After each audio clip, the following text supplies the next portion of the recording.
Busuiocul este ușor de semănat din semințe și germinează relativ repede.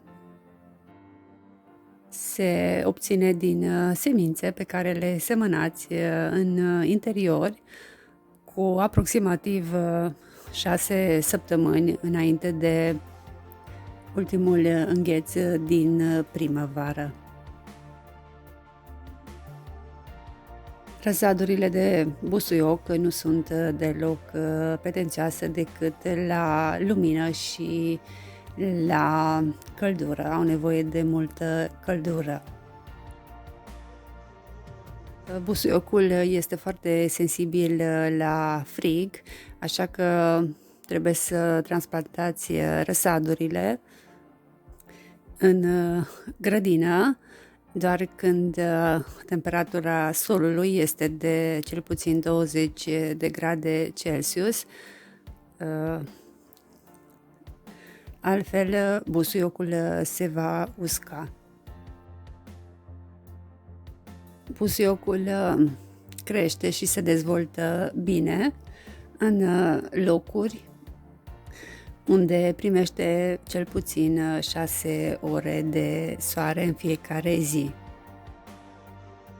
Cu cât zona este mai însorită, cu atât busuiocul se va dezvolta mai frumos. Puteți planta busuiocul lângă roșii sau în apropierea lor, căci sunt două plante companion excelente.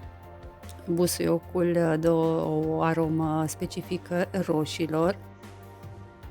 Răsadurile de busuioc se plantează la o distanță de 30-40 de centimetri între ele.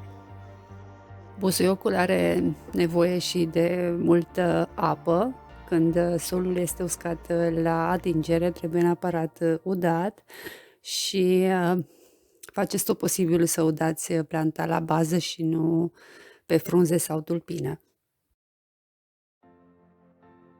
Dacă doriți să recoltați busuiocul, recoltarea trebuie făcută înainte ca planta să înflorească.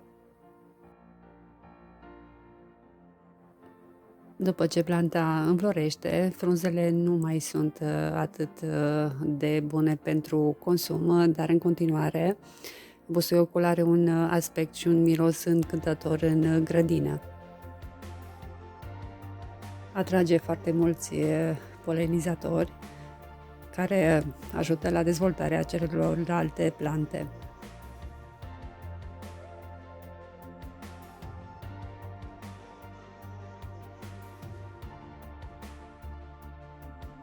După ce florile s-au uscat, se pot recolta semințe pentru o recoltă viitoare.